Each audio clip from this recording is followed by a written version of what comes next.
My history is shrouded in a spider web of lies. Isn't this America?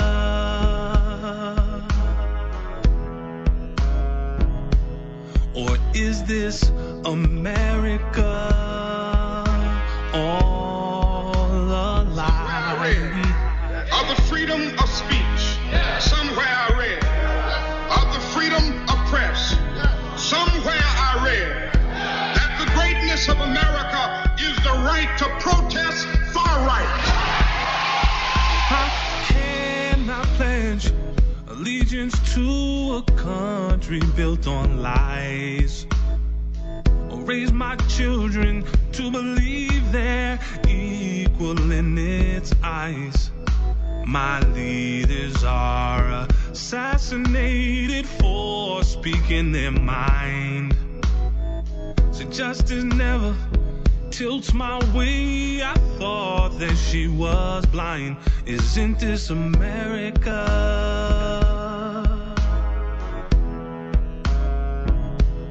Or is this America all a lie? Well, I don't know what will happen now. We've got some difficult days ahead. But it really doesn't matter with me now, because I've been to the mountaintop. Good day. I am Denise DePina-Reed, co-host of At the Round Table with MAMLEO, a Massachusetts Association Minority Law Enforcement Officers Incorporated broadcast, and we greatly appreciate our sponsors, John B. Cruz Construction Company, 1 John Elliott Square, Roxbury, Massachusetts. I'm your host, Larry Elson, in studio with my brothers from another. To my right there, Mr. Rose is coming all the way from Sharon. Sharon, Mass. Oh man, out there with the rich folks. Yeah, Well, next door to Larry. Why you want to throw me in your mess? He's out there. Why you want to throw don't blame me. Right? I was out there one day. I was going to play golf at Stony Brook or Brook Meadows or someplace out there. And I was like, well, it's in Sharon, and the only people that out there are people like Pete Rose and those baseball players. Jim Rice. I was like, man, come on. Man, I was just want to play a round of golf. Dog. Well, it's funny because he only allows me. I can only sneak in off the line. Like I can go to that Shaw's right there at the end, and there's a little farm there that I sneak in and get my kids some ice cream. But that's as far as it's like. There's a toll if you go another 100 feet. So I literally can put my toe in. In the so you have to make a certain amount of money and be a member of a certain club to be in. Well, I think they frame it like this: you can't go any further into the town that you can't see the sign when you enter. It says entering Sharon, so I can always see the sign from wherever I am. Sharon. Well, I live in Randolph.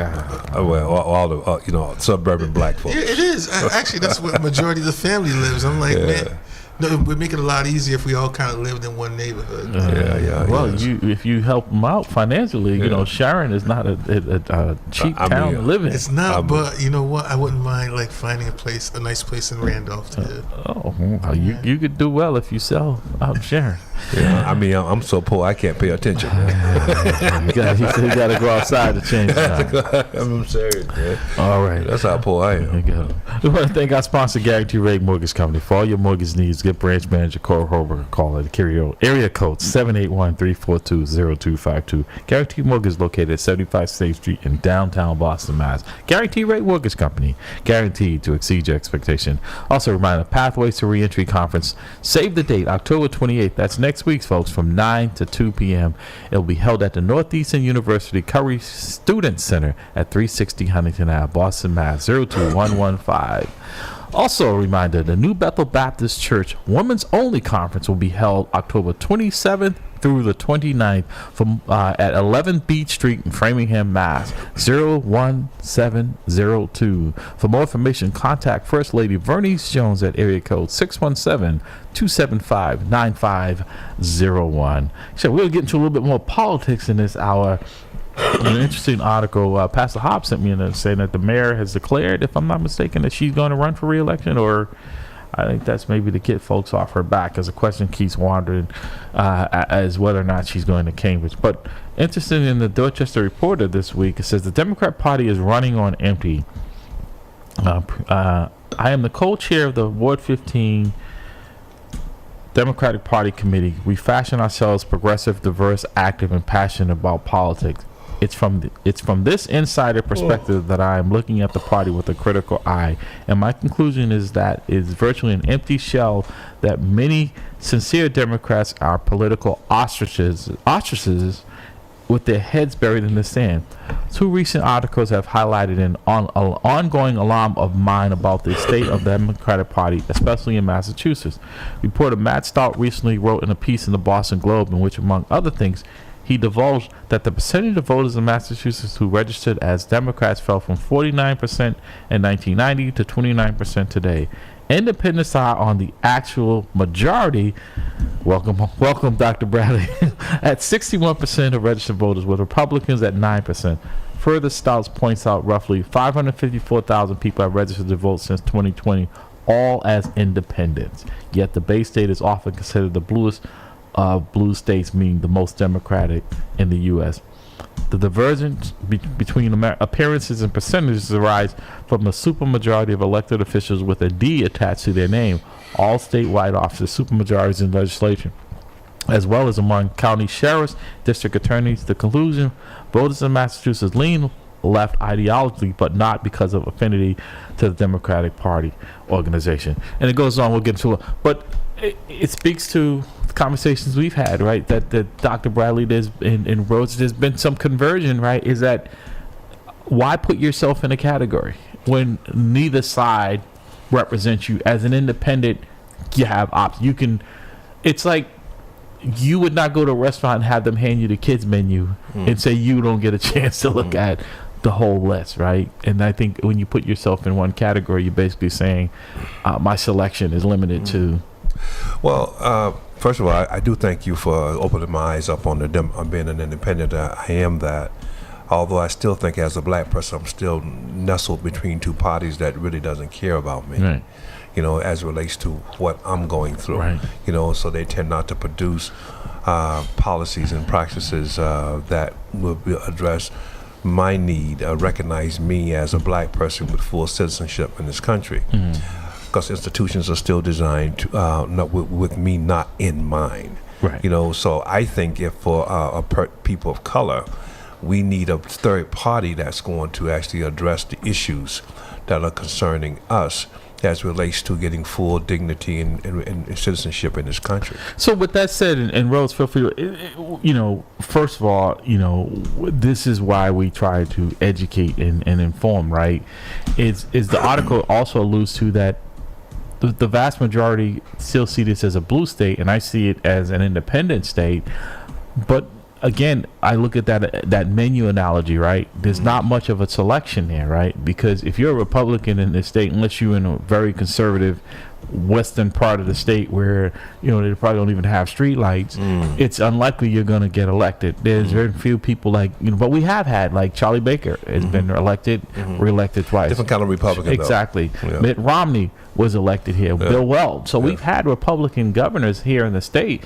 But your politics, it can't be this crazy radical agenda that you want to push on people, and that should be the norm for regardless to what party you're affiliated. And like I said, I recommend people be independent, because then folks have to work for your vote, right?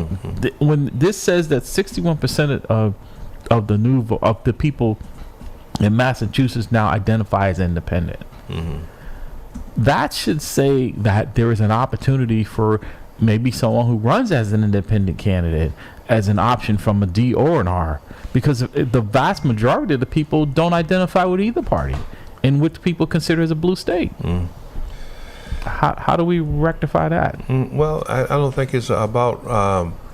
I think the independent way to go is the best way, in my opinion. You know, because I do think that, for instance, you know, I think the Democratic Party has taken the black vote for granted. There's no question about that. You know, and at one point, when you look at the history, it was the Democratic Party that pushed for secession from the Union, slavery, and all those other things. It was a Democratic Party. That history is done and gone. It was a shift. It's changed. Flip of the coin or something. So it is what it is. But I think if you're totally subscribing to the ideology of one particular party, then you're not allowing yourself to actually think outside of the box. So then, gentlemen, help me out here, because according to this article, 61% of the people identify as independent. But realistically, if you run as an independent, even here in Massachusetts, with those numbers, you're most likely not going to get probably even more votes than a Republican. So how is it that people identify that, but they don't vote as that? And there's no party running as an independent. Party loyalty, monkey see, monkey do. They're used to it. I get, but I guess my question I'm trying to get from folk is the numbers say right here they say they're independent, but they will. But they're still voting. They will vote in the deep. The way that they're supposed to, or the way that they want to vote. But earlier when I was listening to you guys while I wasn't here, it is very scary how many people are still supporting Trump. Okay, and people are looking and blaming this administration for what's going on in their 401k right now. And they're saying, oh, that's what's going on at the border.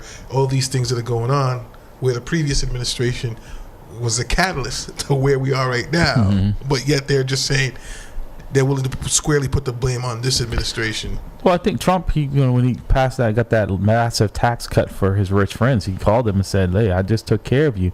But again, I want to go back to that. So if what you're saying is true, and I'm not saying as far as people just kind of blindly, then it really makes no sense when you have 61% of people who are registered as independents. But yet, again, if I run as an independent, I'm less likely to be elected. What are we doing here, folks? What's the encouragement for? Do you know how much money it takes to run? So even if you run as an independent, it's like it's just to run for Senate or any local seat, it takes a few $1 million. No, I'm not disputing that. I guess again, I'm going back to try to help me and our listening audience to understand that those are the choices you're given. Like if you're gonna vote, even if you do have an independent, that person, the Green Party, the Libertarian Party, their voices. But those are kind of no, they're not. But these numbers support an independent candidate. Absolutely. More than there's been a decline in people identifying as. But I guess what you're saying is they identify as independent, but they still vote Democrat. Well, yes. let me put it to you this way. Help me out here. Okay, you can be independent, but you can sway either way. Right. All right. So, I'm an independent, but I tend to sway more to the Democratic side of my vote. Because their argument kind of appeals to me as a member of academia. And in some ways, is it the lesser of the two evils? But go ahead. Well, in some ways, it could be. It really depends on the argument. All right. But as a historian, as an member of academia, I look at it as resources in America are not equally distributed. So the Republican argument doesn't hold water with me. But then on the other side of the ledger, you can have an independent that leans more Republican, and so those particular arguments will hold water. So they tend to vote in that direction. Right. That's where I'm going. I get that, but then help me out here, gentlemen, because where I guess I'm trying to wrap my brain around it is your reasoning makes sense, but I can get elected if I'm as a Republican with a 9%, but there's a 61% margin of independents out there that if I ran as an independent, I can't get elected, but at a 9% Republican population, I can. This question: how often do you see, and this makes a difference? How often do you see when you see a politician speaking on CNN, Fox News, whatever? How often do you see the name and then in the little bracket I or D or unless it's Bernie Sanders or whatever. That's it. Right. Because what you see, the message you're sending folks is we only have a two-party society. Right. So I got to go either way. So when they hear independent, they're turned off from that because that's not a legitimate party. That's someone's fictitious or that someone imagination about a party. It's not a legitimate party. Right. It means that you're not taking a stand. You're standing between the two. Okay. This is why I say that if some people will lean more towards Republican than right, and I guess it's a little confusing for me, and probably is that because these numbers say that it's the right time for an independent at 61%, and yet I don't have a snowball's chance of getting elected as an independent, but at a 9%, as a Republican, I can be elected statewide as governor. It's the recognition again, and the human brain's always looking for the easiest way out, the easiest way to function, to kind of comprehend and make sense of the world. So they're familiar with the Democrat, they're familiar with the Republican, and that's what. I get that, but I'm saying, I understand. Right? You know, it's just the numbers say that you should be able to actually have an independent, and in actuality, you probably do have independents. I won't say probably. You do have independents representing folks in various parts of government in the House of Representatives, at state level and at the federal level. But they tend not to run for a whole office, major office with that title, because we're not conditioned for that. But I guess again, it just boggles my mind that you would go and identify yourself as something and not support what you're. The system also, the way it's set up, where it kind of is like setting it up where it's only a two-party system. We definitely need more representation. Like when South Africa had its first election after Nelson Mandela came out, there were like something like 36 parties, 36 choices, and they were all legitimate parties that you could pick from. Okay. And in here, it's like no matter what, it always comes down to 2, maybe 3. We've had like one independent candidate for president, like Ross Perot, in our lifetime. But how many? And again, he was a billionaire. Yeah. Okay, so I believe, and this is Dr. Bradley speaking. This is my prediction, that you will see within the next 10 to 15 years a very permanent, well-liked independent candidate that can possibly hold office.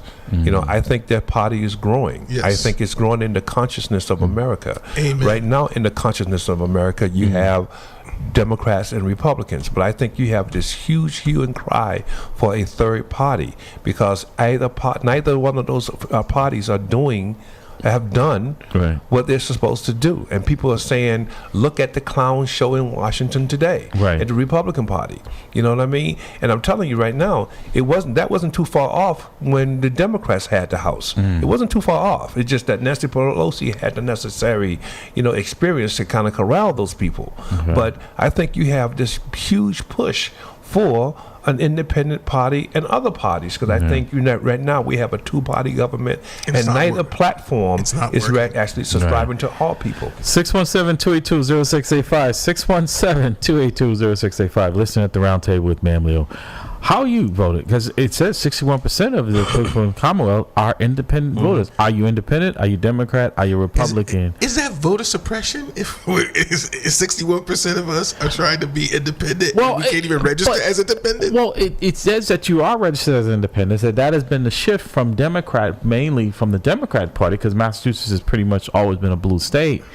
But the independent, I guess again, I'm just looking at this, trying to conflate to where there's a disconnect where that someone, if we know realistically, ran as an independent, would not be elected. They'd have to have a D or an R beside their name. And yet, according to this, 9% of the people in the state register as Republican. But yet it's more likely that you could be elected as a Republican at 9% than 61% of the independent voters to support someone who had an I beside an identification that people say that they're connected to. That's the part that I'm trying to... Democracy needs work. That's what that means. I don't disagree with that, but it's like, are we selling something that's not for sale? Well, actually, I think also the other side of it is that what is the platform for the independent as opposed to the platform for the Democrats or the Republicans? Some people vote for platforms. Okay. When I vote, I tend to lean again more Democratic because I like the platform of the distribution of resources. That's the main, because I think, it's nice to say, well, you can pull yourself up by your bootstraps, but when you have taken the boot, When you don't have any And you boots, got no straps either. right. you know what I mean? You And got so I don't You're really, barefoot.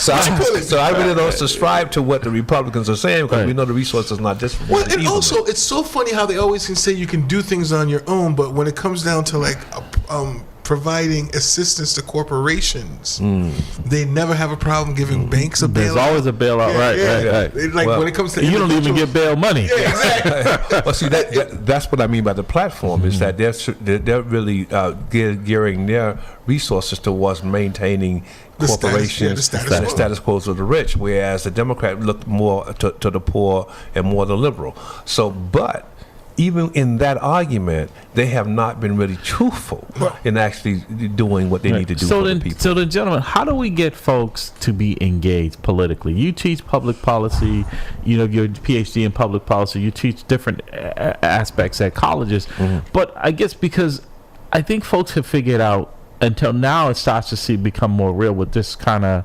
radical Republican Party is that no matter who has been in office, if I'm receiving some type of government, because once the government funds something, whatever, it's almost like it just becomes part of funding, right? These are things that have to be funded, and it's only until they start to realize that these folks are now looking to go after that, because you figured, well, guess what? People told me to be scared of Republicans being in the White House, and yet my government check still kept coming, right? So I don't need to vote at all because it doesn't affect me personally. Well, brother, I tell you, I'm sorry, go on. No, I was going to say, well, the one thing I think that's going to be the Achilles heel of the Republican Party is the fact that they've gone after abortion rights. And I think that's one of the things that they might miscalculate.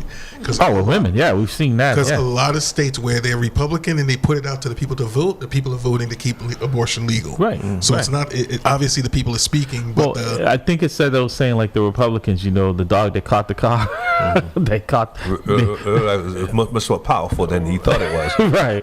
But my point. Say that again. I didn't. The dog that caught the car. The dog is always chasing the car.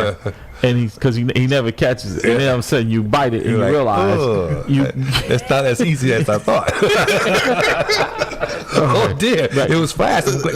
Keep running. And the analogy what Dr. Belly says is that they have always been pushing to get the Supreme Court to overturn it, knowing that it most likely wasn't going to happen. But they could highly be seeing like they're advocating for it, right? I'm in your corner, and now that it caught the car, and now it's backfiring on them. Exactly, because most people were like, they can. So that's not an issue. I'm not going to hold it against them because they say it. But now it's actually happened.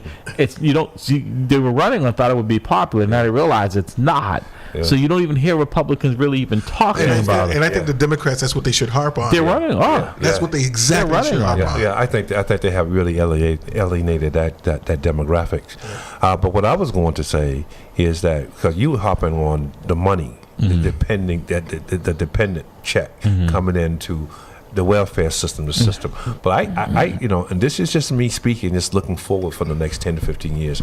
I think with AI, there will be universal income for all people. What do you mean by that? I mean that there will be no jobs, and everybody will get money from the president, from the government. Because how do you support that? I think that somebody has to pay the bill. Right? I think you will support that through robotics. You'll support that through AI.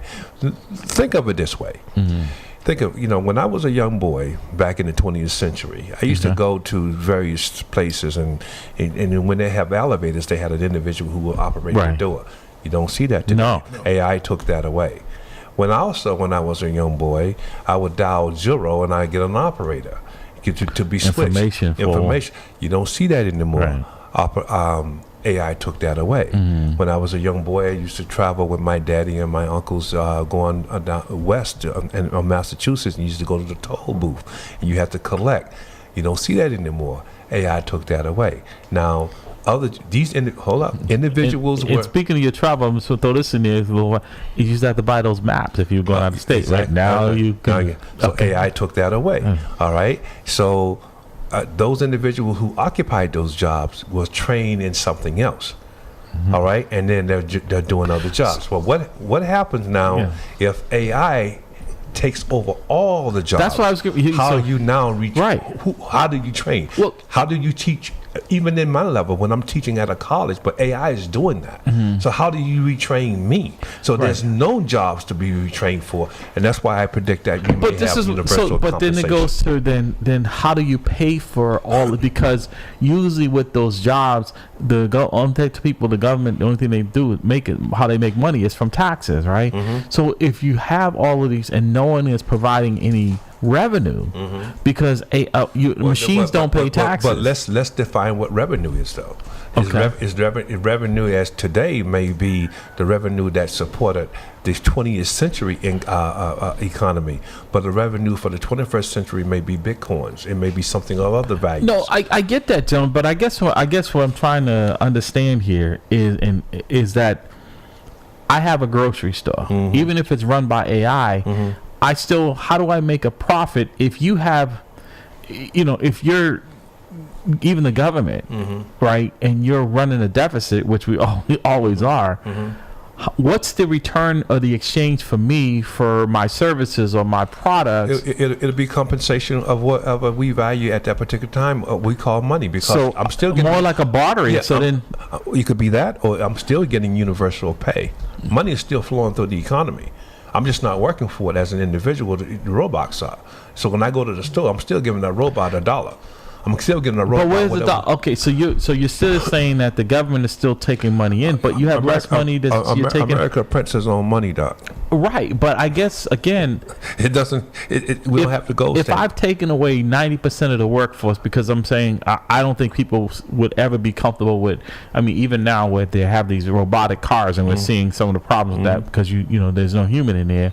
I don't see in the law enforcement profession. So, but let's just say we replace 90%. That was a big thing with this big holdout with the writers and the screen actors, right? Because AI is replacing a lot of them, and you don't even know it's happening. But in some cases, you won't be able to do that. So that 90% of the people you're replacing a tax income from, how are we replacing that with AI?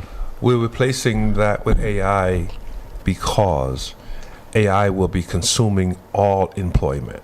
Okay. All of it, and so what you're doing, my friend, which is what the typical American would do, they'll try to take this new set and use the current framework and put it into the current framework. What I'm trying to say to you is that they're going to reconfigure the whole thing. Okay. The current framework that we have today will not be applicable to what they're doing in the 21st century later on. All right. So when we're thinking about compensation and so they built the current economical system to deal with the issues that we were dealing with in the 21st and the 20th and 19th century. But what I'm saying to you is that they're going to eradicate that whole piece. And AI now is going to be the foundation by which economy is predicated on. So, all right, and people like you and I, the organic being, will just be sitting back and doing other things with our lives, not working for an organization. Because AI will be taking those jobs. So this is paramount to a 21st century of automation when the assembly line came in and we saw less need for as many workers. It's not going to be a complete, but you're going to see a large chunk that we're seeing in areas where robotics and AI can replace the human being. And because what's happening now, watch this. When Massachusetts, at one point Massachusetts was a very heavily agricultural society. Industrialization, all it means is using machines to create what was once created by hands. Right. Now we're using machines to do that. So what also shifts was the criminality associated with that. But every time you make a change, the criminality is going to change as well. The method of committing crime is what I mean by that. So when you had an industrial, agricultural society, the crime was still in lifestyle. I killed you for a horse. Well, to your crime analogy, because I was saying to my wife last night, and I was saying, notice. And I don't know if you guys pay attention to it, because when we talk about crime, it just made me think about it. There are less armed robberies taking place in the cities. And do you know why? What? More cameras. No. Technology. What part? What? No. Computer technology. No. You don't have to worry about leaving your home now. You don't have to worry about pulling it up on somebody. You can do it on the computer. No, not just that. And because I'm like, wait, I said cybercrime? No. How much cash is in the store now? That's it. That's technology, right? Yeah. So most people are not paying by cash. You went in the store to get cash. If I go in there and take the receipt for, you got nothing. The invoice for the charges. That's my point. Right. Technology. Right. There's very little cash in these businesses any longer. I don't carry cash. Right. I don't carry it. I have my card, right. and I'm very judicious as to how I keep away from my wife. By the way, I hope she's not listening. But anyway, but call it. But that's the point, So you're going to see this shift, right? And as a police officer, a retired cop, and as an academic in this area, you're also going to get a shift in criminality, right? Cybercrime, right? Because I said a criminal going in and rob the store now, he may have more cash in his pocket than this guy has on hand. You're going to get a shift in the method of carrying out crimes. It happened in every time we shift throughout the world. We went from agricultural to industrialized to informational. Every time we make that shift, you also have a shift in the method by which you carry out crime. And I'd just like to bring out the caveat that you mentioned from the telephone operator, the elevator operator, But here's the thing. Notice that with all those jobs, when technology was ready to replace those jobs, it was at that point, that's when they had hired minorities to be there. Yeah, I remember calling the time lady. Temperature 36. At the tone, the time will be 9:31. Call it down. See what happens. There's nothing, right? Not there. You're going to get a blank signal. And so that's just. But we call it progress. But I really see that the whole construct that we now call economy is going to be turned upside down, and AI is going to be. I can see it coming even in college. Yeah. I was actually doing a lecture the other day at one of the schools, and I looked out of the window. I saw this little thing rolling down the road. I was like, "What?" I said to one of my students, "What is that?" And he said, "Well, Dr. Bradley, that's a delivery bot." A delivery bot, like the ones they have in the grocery store going down the aisles. Or is this a car? It was a little bot that someone had ordered food. They stuck it into the bot, and the bot delivered it to the caller. Oh wow! As opposed to a human being taking it over, and saying, "Okay, they have done all the transaction over the card. Right. No tip. They put the sandwich in. The robot goes up to the dorm, and the robot, sends a signal to the phone and say, "I'm outside. Come get your food." Wow. And I'm like, are you kidding me? I'm so far behind. I felt like I was in George Jackson or something. Right. You know what I mean? It's funny you say that because you think about back then, that seemed like it was so far away, right? But it's a reality. Right. The reality is that the technology does exist. It's just that the powers that be refuse to allow all the technologies that are available to actually come to fruition. I'm just sitting here thinking of all the things that we used to get, like the phone book every year, right? They would, and these things Google. that just. But I think the sad part because what you were saying, Dr. Bradley, is like we saw these things go away, and maybe because they didn't affect us personally, or there was something that replaced it that was honestly more efficient, right? Because I remember when I got my GPS for my car, I was like, oh, finally I don't have to be stopping and asking for directions, right? And now I don't, the cars, there's unless you have an old car, that you can find a car that doesn't have GPS navigation in it. That used to be an upgrade in the car. Now it's standard, right? Because someone was saying that they're doing away with there'll be no more AM radio. No, there'll be no more AM radio. Yeah, that's what I heard. I thought there was some sort of reason why, because of emergency frequency or something like that, they're supposed to try to keep it along. No, everyone have an FM. So. All I can tell you is that we're on the precipice of a significant change in how we're actually seismic. How we're living in America, in the world. Wow. And AI is going to play a much more prevalent role in our quality of life. Wow. And I really see AI. That's why I always tell folks, you're going to invest. That's what you want to invest in. I see AI really actually taking over a lot of the jobs that we used to have. We've got to travel down memory while we're finishing up this broadcast, because Dr. Bradley, we're not going to continue to talk about this in the politics, but 617-282-0685, 617-282-0685. What did you grow up think, and now it's no longer there, things that were kind of staples, in your life. Is Dr. Bradley really I'm like, wow, these are things that my kids will never. You don't have to worry about it. In fact, your kids would probably not, and my grandkids will probably not require a driver license. Will never learn how to drive. Have to worry about driving. You know, they will look at that as an old skill set. Right. That's no like the horse and buggy. It's gonna go away like cursive writing in school. You know what I mean? It's like a secret language to kids now, because a lot of kids can't even read cursive. They can't read cursive. You know what I mean? And that's a driver license will not be required. Right. You know, it'll be more of an ID card, as opposed to a driver license, because your cars will not need a human being to interact with it. There was something I read recently, and you guys are scaring me beyond scare, where people are having chips implanted in there, so they don't even need their cards and stuff. Yes, sir. No, I just want to weigh in because what Dr. Bradley's saying is right on point. In fact, it's Bible prophecy. If you read the Bible, it says this is happening. That's where I'm going. They get Go rid of for money. it. No, you go. No. I mean, it's Bible prophecy coming to fulfillment. The wonderful thing about the word is, if you read the word, it tells you, it's prophetic. If you read the newspaper, that's reactive. Yes. The Bible is actually prophetic, and it tells you what's forthcoming. And it talks about a one world banking system and a cashless society. New world order. And this chip that you'll have in your hand It's that the mark you'll of the neither beast. be able to buy nor sell without unless you take this chip. Right? So in your forehead and in your hand, we're being sensitized to be able, when we go, everything is electronic. And to make it easier, no cash. You don't have to carry your wallet. Right. And we're all about convenience. It's acclimating us for convenience. Well, gentlemen, I'm going home and I'm never coming out. That's not the answer either. They'll come to there. The truth of the matter is surveillance and everything else. The truth of the matter is really, and I love that this is we're talking about current events, and this is in the church, because it's not a religious thing. The truth of the matter is that's a big piece. No, it's scary because, your phones, they all computer. You talk about something and then all of a sudden it's on your search.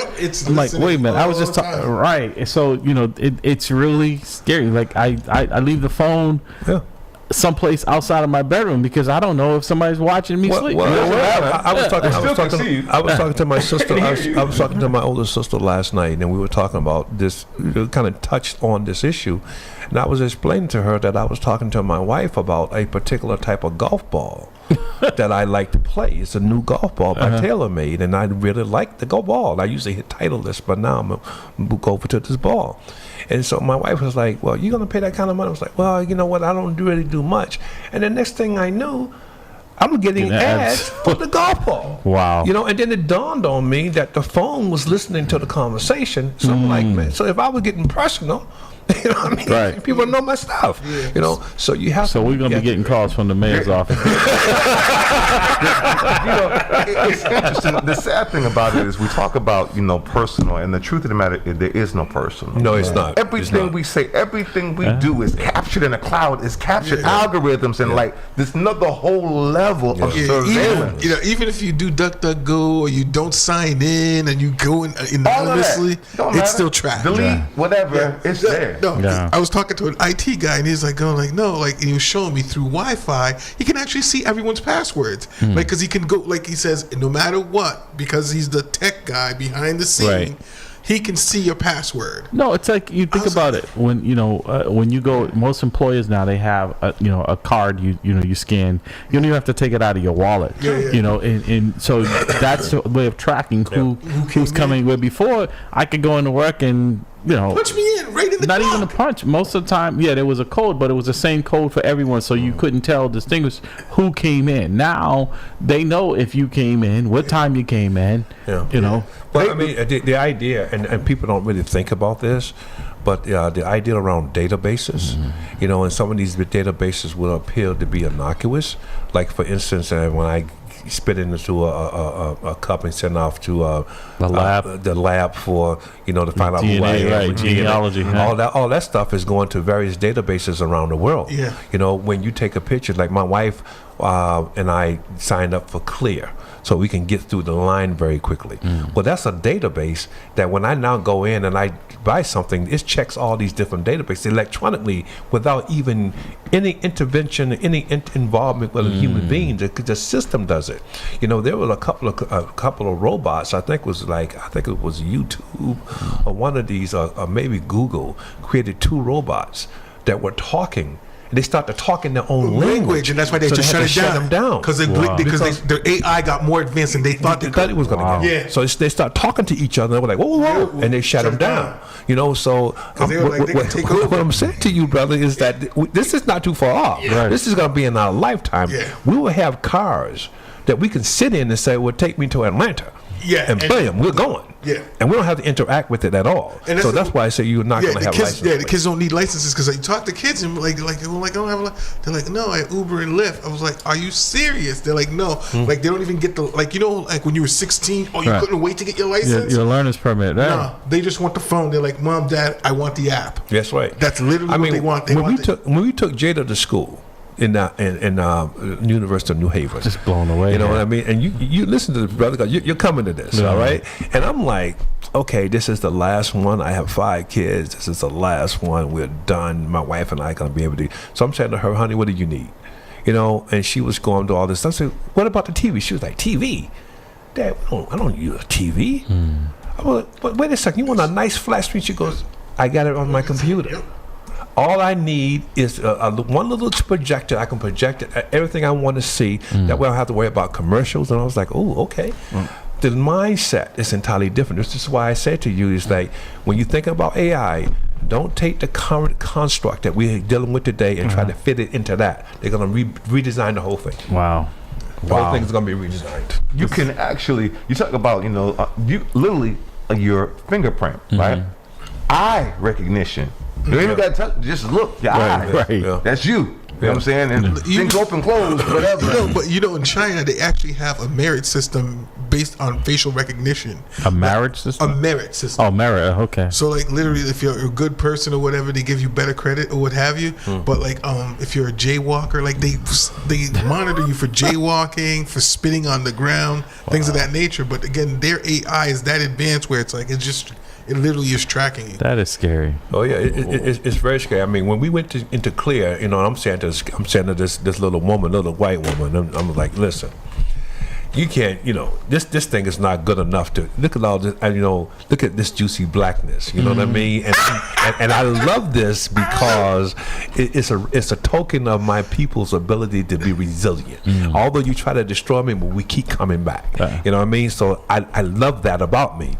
You won't be able to identify this. She goes, we're not looking at your beautiful blackness, we're looking at your eyes. Oh, wow. I was like, oh, dear. I never thought of it that way.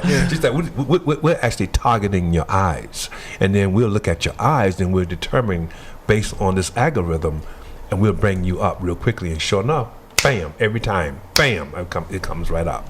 It's an entirely different piece of technology, Doc. This reminds me of Lost in Space when the robot would say, danger, danger, danger, danger. Well, danger, Will Robinson, danger. You going way back, bro. Right. That's what I'm saying. And what's even more scary is that whether you want to, normally you can opt out of something. It doesn't seem like there's any choice here. You are just going to be dragged along. Like Pastor Hobbs says, if you don't, you can't even survive. You can't exist. You can live off the grid. There are people that are trying to be independent farmers. I'm not going to Alaska where they 40 below. That's the thing. Sound like my wife. There's a documentary called "The Illusion of Democracy," and basically they don't show you this on the news, but they were showing you people that got raided because they were providing people non-pasteurized milk, and they're trying to be completely no GMO, all organic and everything like that, and they're making that he said big corporate, big pharma refuses to let that to be legal. They made it illegal now to be an independent. So listen to what you just said. In one breath you said, oh, you can live off the grid. Then you're saying, oh, you can't do this because they're making these things illegal. Exactly. So one is contradicting the other. You're not going to be able to live off the grid because there's not going to be no such thing. Because they're making it illegal.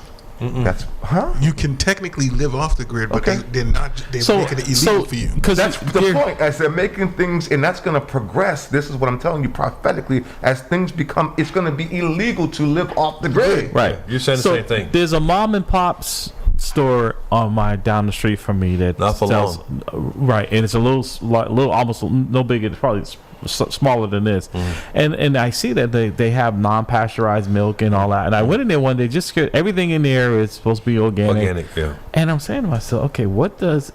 Because I was scared. I'm like, do I want to try this milk if it's not been pasteurized? How am I, is it going to kill me because it's coming straight from the cow and there's things that probably should be, but I've been conditioned that if it's not this way, that may be harmful. In actuality, it may be more harmful the way I'm used Like, to. do you know in France they don't put the milk in the refrigerator. They literally just put it in the cupboard because they don't pasteurize the milk. Although Louis Pasteur, the Frenchman that invented it, go to France, try to drink some pasteurized So milk. what is the difference? Like I said, this is my ignorance. So what is the difference between I know pasteurized is this process, but what is non-pasteurized milk? Means that they didn't heat it up and cool it down. Not heat. No heat To kill the bacteria. It and kills all. the bacteria. So you basically, the bacteria, it's like there's.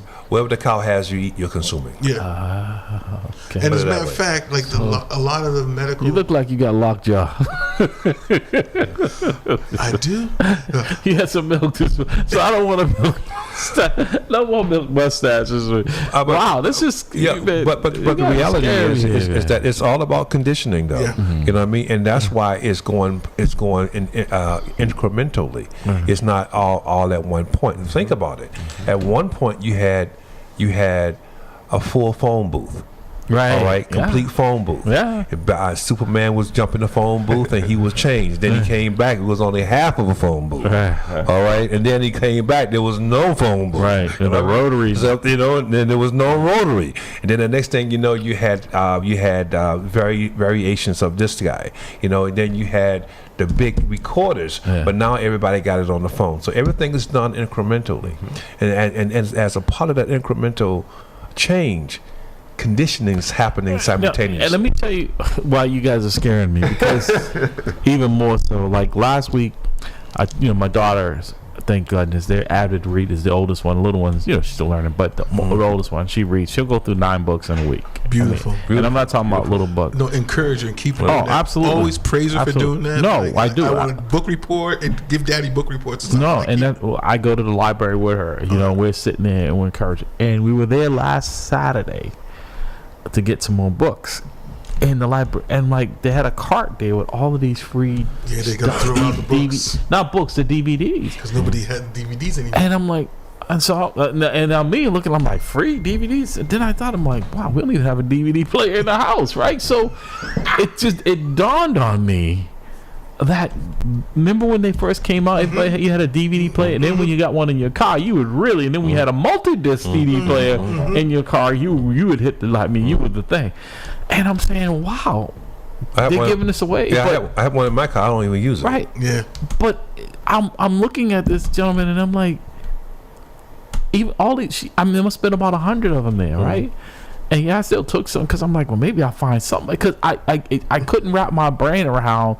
And then I was trying to give them away this. They're like, well, what are we going to do? We don't have a DVD player. I mean, I was trying to give them this. I said, well, maybe no one has a DVD player. If they do, it's somewhere collecting dust. Well, think about the 8-track and the remember the 8-track And the cassette player. Remember the cassette player? Yeah. I mean, we have a place in Curry College where they have this display right outside of the media room of all the old technology. Like the Smithsonian, right? Yeah. It's really a Smithsonian cabinet. Well, I took my wife and I and a couple of other police officers went there for a discussion board. We all stopped at this thing, Gloria Kincaid being one of them, and we were like, that's the technology of our youth. It's now in the Smithsonian, Blackberries, and all these different kind of, these different the brick phones, Pagers, right? Pagers, all that stuff. It was like, oh my God, I feel like I'm so old. No. But that's the reality. It's happening very quickly. Right. I was going to say, again, the Bible says, right, heaven and earth will pass away, but God's word right, will remain forever. So, and this thing that's with this constant change and this conditioning that Dr. Bradley's talking about that we can see in this. So, what the point is, what's not being conditioned, even as people, there's a great exodus of the church. We had a conversation last week. Yeah. These institutions and buildings they're no longer here, right? And we said it's not about a building, but about relationship, right? And it's not about in being perfect, because we're all imperfect, but with a perfect God. So we see things that happen like 9/11 and different tragic things that happen, shootings and so forth, and there's this big rush to the building, and then as soon as it subsides and people go right back to, but again, as this stuff is happening, I'm just saying that it's really important that people really understand the urgency of reading Revelation. This is, yes, I know it's a talk show, but a part of that talk is about the reality. Real talk. I love that we're talking about real talk, real issues, and it's not, the hope is not in any political system, because they're all made by man. Yes. Well, it's funny because I don't know if you guys remember when I said this, and you probably, I don't know if you remember when I asked you when I was working in the drug unit back then, and it was really kind of high tech. We had pagers, but we had the Nextel phones, and I remember when I got my phone, went to go pick it up from there, and I asked the guy, what does Nextel stand for? And he told me. Did you guys know what Nextel, when it first came out with Next technology? No. I don't recall that. It stood for, he said, next telephone. Nextel, that's what it meant. I'm like, what do you mean by that? He says, by the early 90s, no one will have a house phone. I said, man, you done lost your mind. Oh, yeah. Right? I said, you done lost your mind. No, even if they do have a house phone, it's still internet-based. No, I told them, you done lost your mind, because people are not going to give away their phones in their house. They're just not going to do that and have a phone that's wide. They're not going to do that. That will never happen. And fast forward, sure enough, you start seeing it. But what's even more interesting, because I do construction, right? And when I bought my current house, it's a newer house.